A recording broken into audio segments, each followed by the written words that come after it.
ver.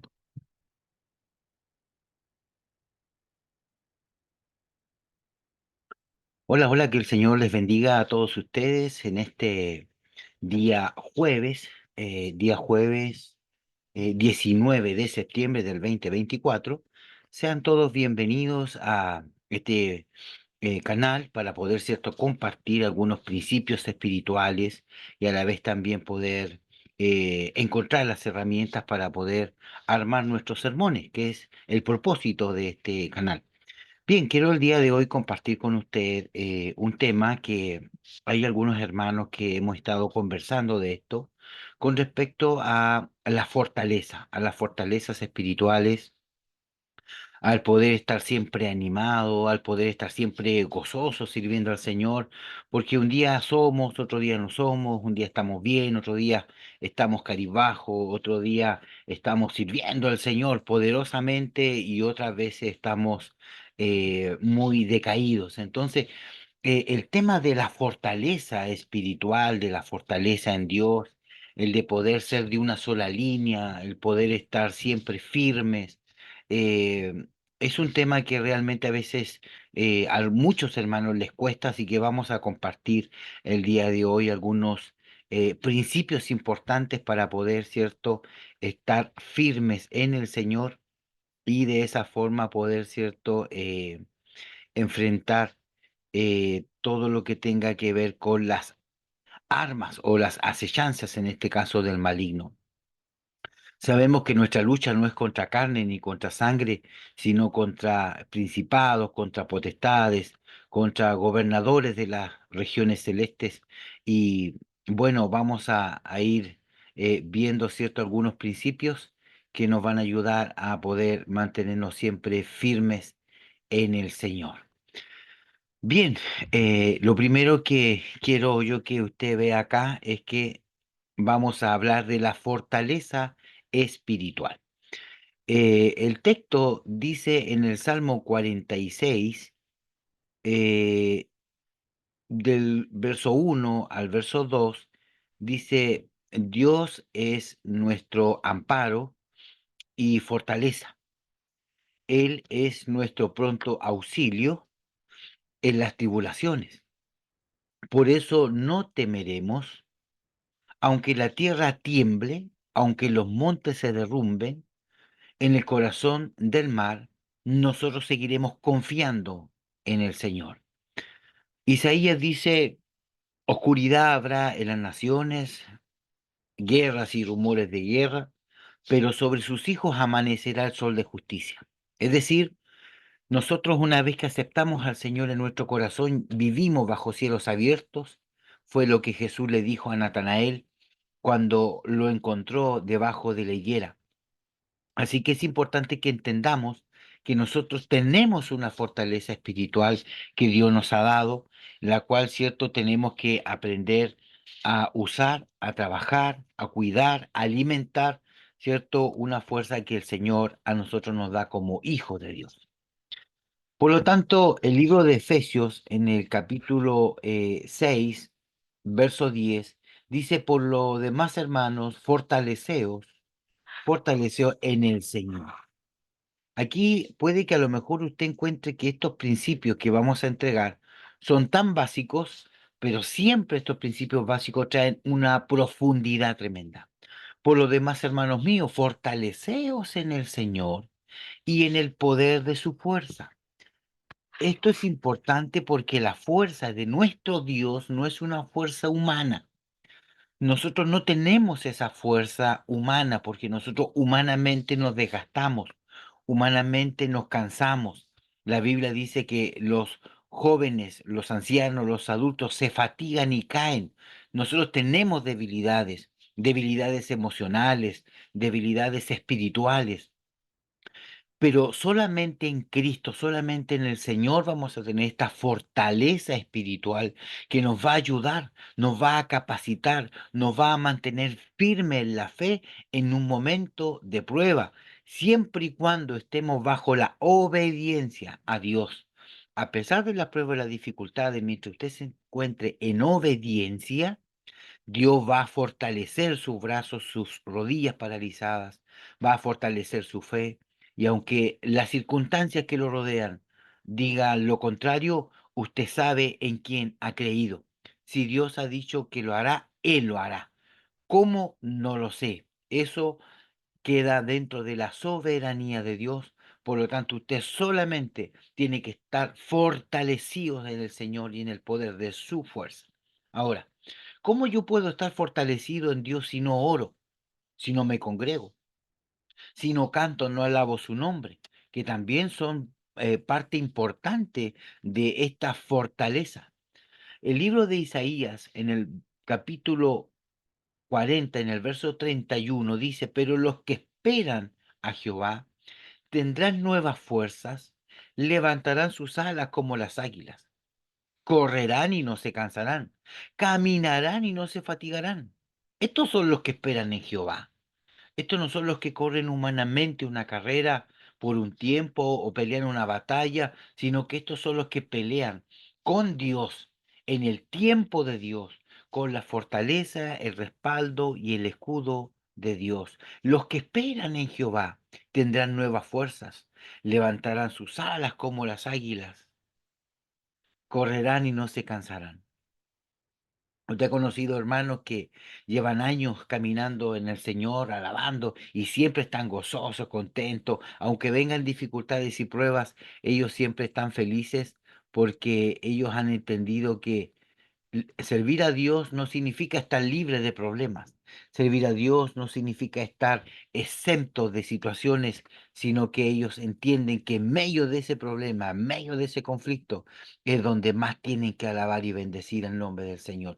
Ahí está la madurez, ahí está el crecimiento, el desarrollo del verdadero cristiano, cuando entendemos que en la prueba, en la dificultad, en la escasez, en la enfermedad, buscamos al Señor. No cuando estamos bien y bendecidos, sino en momentos de crisis, en momentos de vacas flacas, como nosotros decimos, ¿cierto? Así tipificando el sueño de José con Faraón, en ese tiempo difícil en donde nosotros nos fortalecimos en él. Cuando nosotros vemos todos los hombres y mujeres de Dios que por años ellos han sido procesados, han dejado plasmado en la Biblia sus vivencias, sus experiencias. Vemos Sansón que le sacaron los ojos, vemos, ¿cierto?, a Jonás que estuvo dentro de un pez queriéndose morir. Es decir, cuando usted ve los acontecimientos y los relatos bíblicos, se da cuenta que este camino es un camino en donde vamos a tener victorias gloriosas, pero también vamos a tener momentos de prueba, de dificultad y de flaqueza. Vemos a Elías tirado debajo de un enebro, queriéndose morir con miedo y con temor a la mujer perversa de Jezabel, siendo el tremendo profeta del Señor.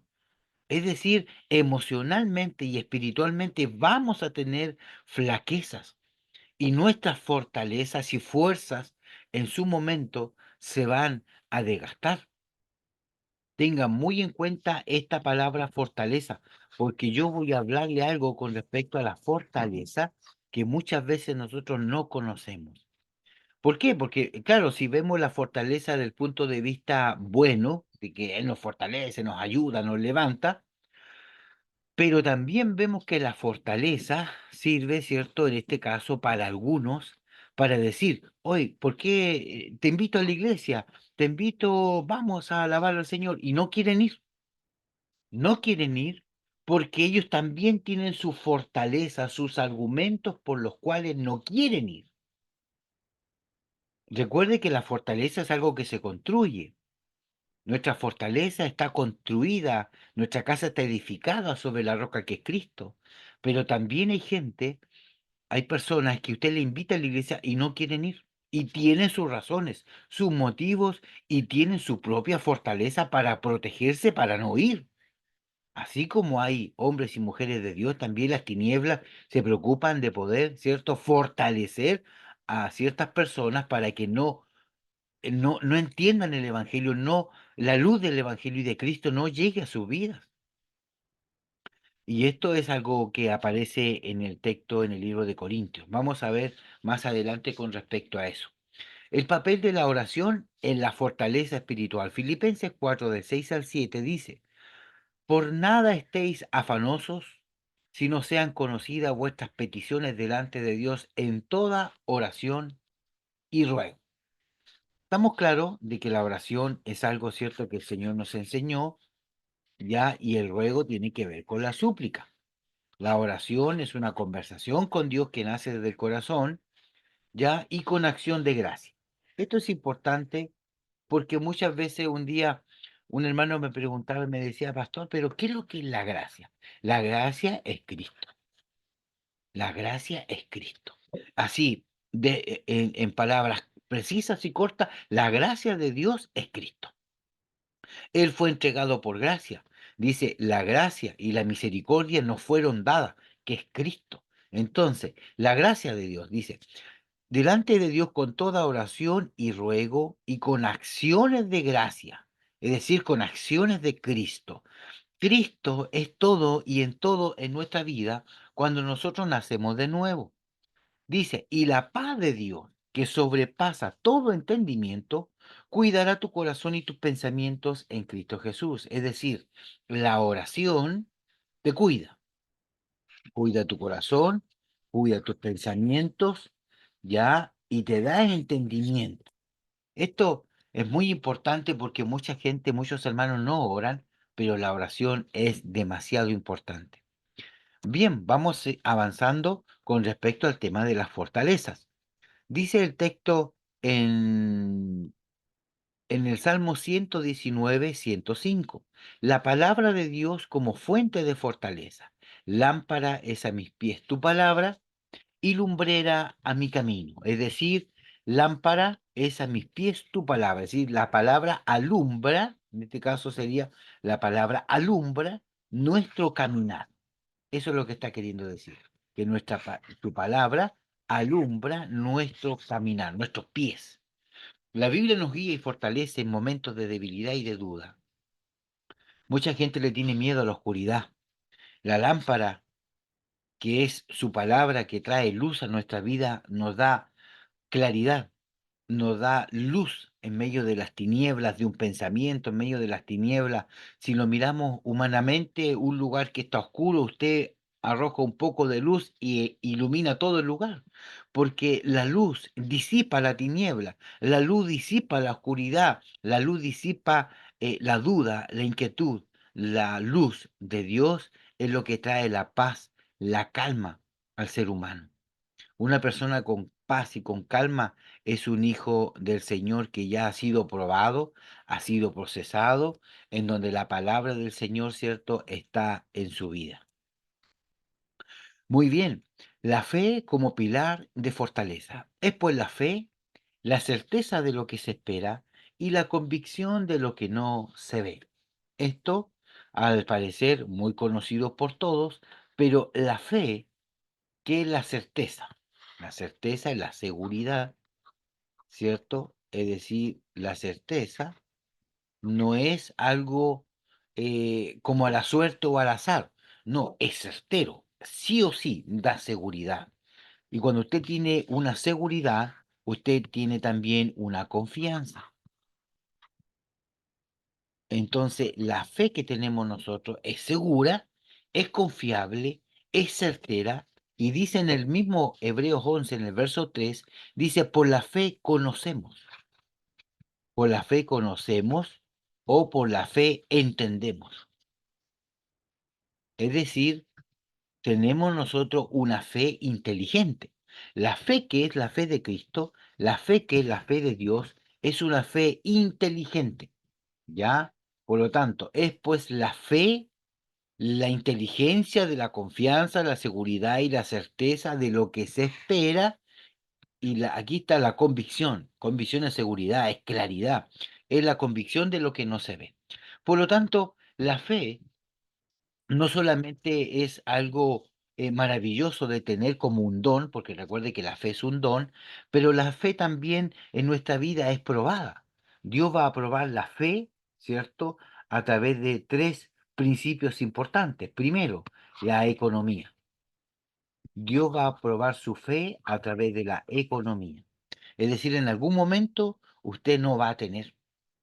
y es parte de la Biblia, porque la Biblia muestra a las viudas pobres, ven ciertos distintos ejemplos de escasez en donde la fe es necesaria. La fe va a probar tu salud también. La fe prueba tu salud.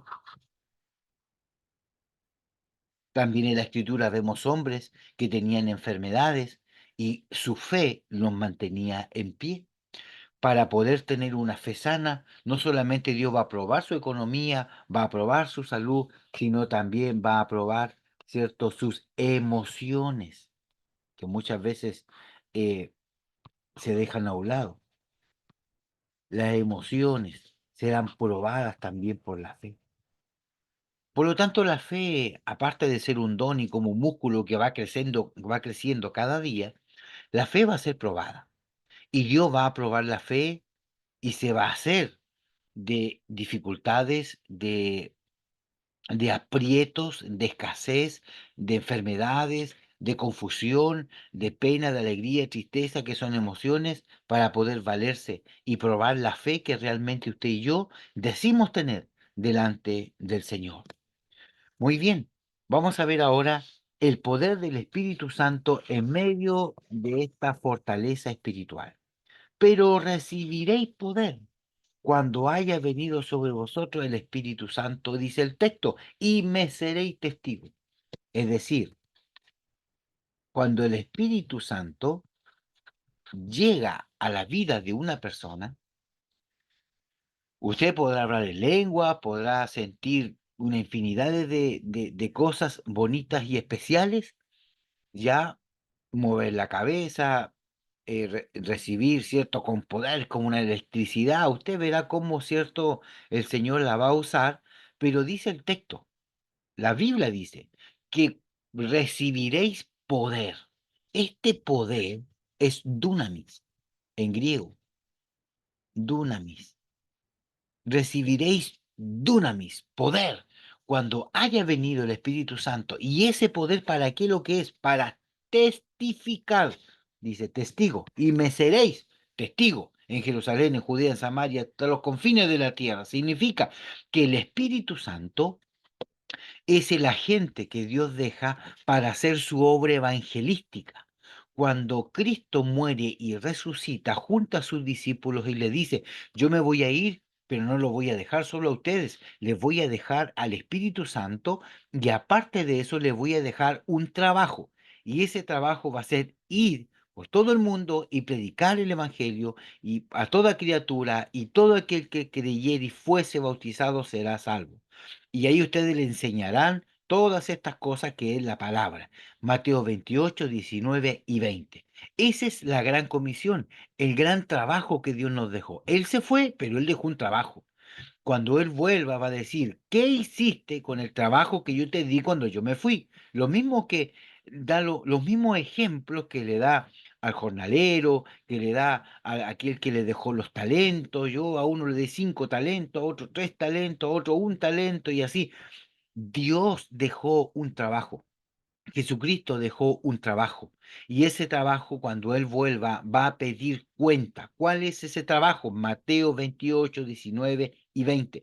No espere que el pastor lo lleve a una campaña o a la calle a predicar. Usted donde vaya, en el colegio, en el liceo, la universidad, en el trabajo, en el bus, donde usted vaya, hable de Cristo, porque cada alma que usted gane para el Señor es el día de mañana una perla, una corona que está preparada para usted cuando usted sea un hombre y una mujer fiel al Señor, cumpliendo con su deber y con su trabajo. Muy bien. Dice, la importancia de la unidad cristiana. Hebreos 10 del 24 al 25. Considerémonos unos a otros para estimularnos, para ayudarnos, animarnos al amor y a las buenas obras, no dejando de congregarnos como algunos tienen por costumbre. Muy bien. Aquí es donde vamos a explicar el tema de la fortaleza espiritual. ¿Cuántos hermanos usted conoce de iglesias o a lo mejor caminaron una vez con usted que ya no se congregan, ya no se están congregando? Dice, no dejando de congregarnos como algunos tienen por costumbre, es decir, se hace una costumbre. Un día dice, no, no siento de ir, no vamos nada hoy día, ya, no vamos. Después viene la otra semana, no, tampoco siento. Y así de a poco el ciento y el ciento y el ciento, ¿cierto? Usted se va alejando, alejando, alejando del fuego, de la llama, de la presencia, de la coinonía, se está alejando de la comunión y poco a poco después termina apartado. Entonces el texto dice, no dejando de congregarnos como algunos tienen por costumbre. Ahora, cuando hablamos de la fortaleza espiritual, yo le hablé de que habían algunos que tenían fortalezas espirituales, pero para cosas malignas. Por ejemplo, una persona que no se está congregando, que no se está congregando, que no está yendo a ninguna parte, pero que en su momento fue corista, cantó, alabó al Señor, tiene su instrumento, etcétera, colgado en la pared, su guitarra, su trompeta, no sé, su cordión, su banjo, no sé, el instrumento que tocaba en su momento, su pandero, y usted hoy lo invita, le dice, oye, te invito a la iglesia, vamos a alabar al Señor, y dice, no, no quiero ir. Pero ¿por qué no quiere ir? Y él empieza a entregarle una infinidad de argumentos, ¿por qué no? No, que la iglesia miente, que la iglesia son sinvergüenza, que la iglesia anda buscando la pura plata, que la iglesia aquí, en la iglesia allá, que... Y tienen argumentos. Ahora, esos argumentos, piénselo usted que cada argumento es un ladrillo, ¿ya? Piense esto, cada argumento es un ladrillo. Significa, no voy porque son mentirosos, un ladrillo. No voy porque piden pura plata, dos ladrillos. No voy porque después ando en boca de los hermanos, tres ladrillos. No voy porque se andan pelando unos con otros. No voy porque en la iglesia usan pantalones y no me gusta. No, y así, todos los argumentos que le pueda entregar una persona que no se está congregando, como dice el texto, que ya se acostumbró a no congregarse, muestra sus argumentos. No, si yo aquí en la casa estoy bien, igual canto, oro, leo la Biblia, estoy bien acá. Todos esos argumentos son ladrillos. Y si usted junta un ladrillo, otro ladrillo, otro ladrillo, otro ladrillo, otro ladrillo, va formando una muralla. ¿Y de qué se forman las fortalezas?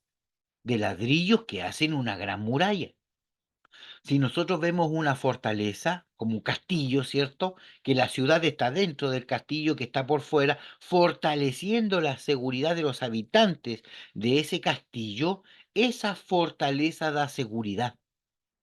Entonces, las personas que no se congregan tienen tantos ladrillos como argumentos que van formando sus propias murallas y sus propias fortalezas para que el Evangelio de Cristo no pueda entrar en sus vidas. Espero que me vaya entendiendo. Entonces, cuando estos argumentos se van formando como una gran muralla, que son impenetrables para que usted, ¿cierto?, pueda entrar a través de una invitación, usted le está invitando para que vaya, no quiere nada, y obviamente, ¿cierto?, tiene sus argumentos por los cuales no quiere ir, que forman una gran muralla, terminando y siendo una fortaleza que lo permea, que lo cubre, por lo cual no quiere ir. Entonces dice el libro de Corintios de que el Espíritu Santo y Dios está pronto a derribar toda fortaleza hasta que vuestra obediencia sea perfecta. Entonces, creo que está en segunda de Corintios 10:4 o primera Corintios 10:4. Entonces, el tema es el siguiente, que las fortalezas que se levantan en contra de Dios, cuando Dios tiene un plan con usted, con su hijo, con su nieto, con su esposo, Dios va a derribar esas fortalezas y a través del Espíritu Santo, a través del fuego del Señor, de su presencia, va a derribar toda muralla. Él fue capaz de derribar las murallas de Jericó. Y esa muralla de Jericó, usted lo puede leer en el texto bíblico, dice, ¿qué tiene de maravilla esa muralla? Esas murallas, de grueso, de la muralla hacia adentro, de lo que está afuera hacia adentro, ¿sabe cuánto medía? La escritura dice que pasaban tres carretas con caballo, es decir, una carreta con caballo, al otro lado carreta con caballo, al otro lado carreta con caballo. Tres carretas con caballo de ancho pasaban por el muro de los Jericó por arriba. Eso significa que cada carreta con caballo, supongamos que medía 4 metros, 4 o 3 metros, sería 3, 6, 9 o 12 metros de ancho, desde el ladrillo de afuera hasta el ladrillo de adentro, termina el muro, era el ancho de esos muros, y dice que esos muros cayeron, fueron derribados por el poder de Dios. Esto significa que ante Dios no hay muralla ni fortaleza, no hay gobierno ni nada que no se pueda doblegar ante su presencia. Cuando Dios tiene algo con alguien, Él lo va a hacer. Usted solamente tiene que ser obediente, usted solamente tiene que orar al Señor, usted solo tiene que servir a Cristo para que Dios, cierto, pueda ir haciendo el milagro que Él tiene que hacer con esa persona. Usted y yo no podemos hacer nada, absolutamente, más que poder orar, cierto, por esa persona para que Dios pueda derribar todo argumento y esa persona pueda congregarse una vez más. Dios va a tocar, Dios va a dar la oportunidad para que la semilla siembre, Dios va a empezar, como se dice, a tirar el hilito para que cada uno de sus hijos llegue, porque el tiempo está cerca. Queda muy poco tiempo, las señales antes del fin ya están casi cumplidas, quedan muy pocas. El río Éufrates ya se está secando, se escuchan trompetas en el cielo, la marca de la bestia y el anticristo ya está a punto de aparecer. La- la- las construcciones que se hacen en Oriente, la casa abrahámica, ya se está construyendo poco a poco el tercer templo, cuarto templo, está como Lego y llegar y armar. Es decir, aquí hay tantas cosas, hermanos, que están en juego, que hay mucha iglesia, muchos hermanos no se da cuenta en el tiempo que estamos. La Biblia dice que no se podía todavía hacer nada mientras no apareciera la vaca roja o la vaca lazana, y ya apareció la vaca lazana allá en Jerusalén. Ahora sí se pueden hacer los sacrificios. Entonces, aquí hay muchas cosas que realmente tenemos que ver los tiempos en los cuales nosotros estamos. Pero yo qué quiero decirle con esto, de que Dios quiere que nos estimulemos, que nos fortalezcamos unos a otros en buenas obras, en amor, y no dejando de congregarnos, no dejando de servir. Vamos al culto, vamos a la iglesia, cantémosle al Señor, entreguemos nuestra flojera, nuestra pereza, todo lo que tenemos, entreguémoselo al Señor, porque el tiempo es corto. El ejemplo de Cristo en la fortaleza es muy importante. Lucas 22, del 42 al 43 dice, Padre, si quieres pasa de mí esta copa, pero que no se haga mi voluntad, sino la tuya. Aquí estamos viendo cómo Jesucristo pide al Padre fortaleza. ¿Cuál era la copa que se venía? Padre, si quieres, pasa de mí esta copa. ¿Cuál es esa copa? La copa que está hablando Jesús aquí es la copa de su muerte, es la copa de la prueba, es la copa del sacrificio. Recuerde que Cristo es el Cordero. Es decir, esta copa de la prueba, la copa de la amargura, la copa, ¿cierto? Recuerde que cuando se cenaba se tomaban 3 a 4 copas de vino. Cada copa tenía una representación. Esta era la copa del sacrificio, la copa en donde él tenía que entregar su cuerpo para ser molido y sacado toda la sangre, igual como se le sacaba la sangre al cordero para poder expiarlo en la Pascua judía, en la primera fiesta, en Pesaj, la primera fiesta judía que ellos tenían que degollar el cordero, matarlo y sacarle toda la sangre. Por eso que Cristo, cuando es golpeado en el pretorio, cuando es azotado con todos esos azotes que le desgarraban las carnes y prácticamente ya no tenía sangre para botar, que solamente sangre y agua salía, más pura agua que sangre, era porque era la similitud, tipificaba como figura y sombra el sacrificio del cordero que se entregaba en el tabernáculo, en el Mishkan de Moisés. Por eso que es necesario que entendamos el sacrificio de Cristo. Padre, si quieres, pasa de mí esta copa. Ahí estaba la humanidad. Recuerde que en Cristo hay dos naturalezas, la naturaleza humana y la naturaleza divina. La que estaba orando en este aspecto era la naturaleza humana. La naturaleza humana de Cristo también dice, Padre, en tus manos encomiendo mi espíritu. La naturaleza humana también se airó cuando encontró que estaban usando la casa de Dios como casa de mercado. Esa es la naturaleza humana. Cuando la naturaleza divina actúa en Jesucristo, porque ambas naturalezas dentro del cuerpo de Jesús no se mezclan, eso se llama unión hipostática, no se mezclan. Entonces, cuando Cristo está en su naturaleza divina, trabajando en esa área, ¿cierto? Puede ver lo que ocurre antes que ocurra. Entonces, por ejemplo, la viuda todavía no echaba nada en la ofrenda, Jesús sentado al pie de la ofrenda y miraba la fila de los que estaban ofrendando y decía, mira, esa anciana que viene allá va a dar más que todos los que ya han echado y todavía ella no echaba nada. Entonces, esa presciencia, ese conocimiento que solamente es divino, aparece en momentos, ¿cierto?, en donde Cristo está en su forma de Dios dentro de su humanidad. Muy bien. Entonces, el ejemplo de Cristo es nuestra fortaleza. Él pedía fortaleza a su Padre cuando se sentía débil, que es lo que usted y yo debemos hacer cuando nos sentimos débiles. Si Cristo lo hizo, ¿por qué usted y yo no lo hacemos? Porque de esa forma no hacemos nuestra voluntad, sino la voluntad del Padre. Eso es lo que nosotros debemos aprender. Yo tengo muchas cosas que yo quiero hacer, muchas cosas, pero ¿estarán en la voluntad del Señor?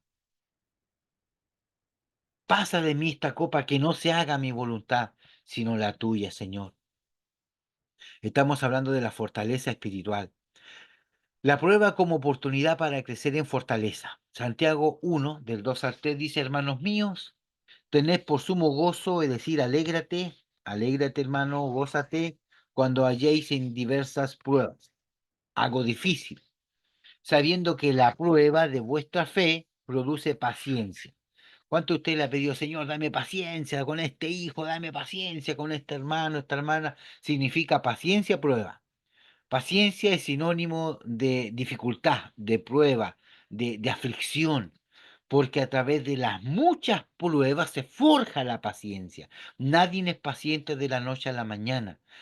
La paciencia se adquiere a través del poder humillar nuestra carne, al ver cómo, cierto, las pruebas y las dificultades llegan a nuestra vida y nosotros estamos serenos, tranquilos, orando, clamando, confiando en que el Señor fortalece nuestra vida y Él solucionará, Él abrirá puertas, Él tocará, Él moverá, pero la paciencia tiene que ver con la prueba. Las pruebas y dificultades fortalecen nuestra fe y carácter. Por eso es necesario, dice el texto, de que nosotros como piedras vivas o como hijos del Señor tenemos que ser probados como el oro en el crisol. Cada vez que Dios prende su crisol, su hoguera, ¿cierto? Para purificar el oro, para pasarlo de un nivel a otro, o al hermano para poder promoverlo de un lugar a otro, tiene que venir una prueba. Tiene que venir una dificultad, tiene que venir una toma de decisiones, un aprieto, una trampa, por dar un ejemplo así humanamente hablando, sencilla, en donde a usted se le va a probar su fe, se le va a probar lo que está en su corazón, se le va, por ejemplo, no sé, usted va a hacer el aseo a la iglesia, vamos a poner un ejemplo, y el pastor dice, ya mira, vamos a dejar estos 10.000 pesos aquí para ver el corazón de la hermana que hace el aseo porque necesita una diaconisa en la iglesia. Supongamos. Y a propósito, quedan esos 10.000 pesos ahí. La hermana va a hacer el aseo, ¿cierto? Normal, como siempre, feliz, contenta, alabando al Señor, pone música, empieza a limpiar, a ordenar y encuentra los 10.000 pesos. Entonces ella se guardó los 10.000 pesos y no los declaró, no dijo lo que había pasado, no conversó con el pastor, con su hermano o su hermana encargada, sino que se lo guardó. Entonces pasan 2, 3, 4, 5 días y el pastor le dice, hermana, ¿sabe qué? ¿No ha encontrado usted nada raro en la iglesia, como que se ha quedado algún dinero? No, no se ha quedado nada, pastor, yo no he visto nada. Automáticamente, sin que él diga algo o haga algo, él ya sabe en su corazón que la hermana, el hermano no es íntegro y no lo va a promover. No se lo dijo, fue una prueba, porque la prueba es lo que va, ¿cierto? Fortaleciendo nuestra fe y nuestro carácter, y es lo que nos va diciendo si somos confiables o no. Por lo tanto, la prueba, la dificultad es necesaria para ser promovido. Cada vez que tú vas a ser promovido para algo delante del Señor, va a venir una prueba.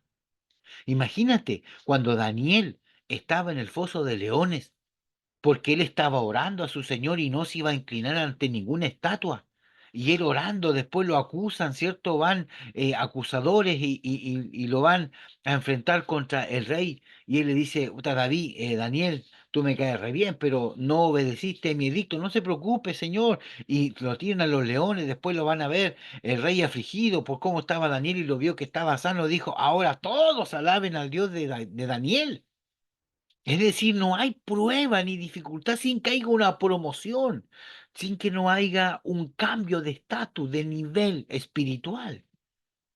Por eso nunca huyas cuando esté la prueba, cuando esté la dificultad, cuando te sientas flaco, débil en la fe, tú humíllate, fortalécete en el Señor, pídele a Dios y Dios va a levantarte de esa prueba, porque Él aprieta pero no ahorca, Él te va a apretar pero no te va a matar. Él necesita saber de qué estás hecho, Él va a sacar todo el aceite como una aceituna y ver de qué estás hecho para poder ser promovido, para poder ser purificado, para poder pasar de un oro de 12 quilates a 14, a 18, a 21, a 30.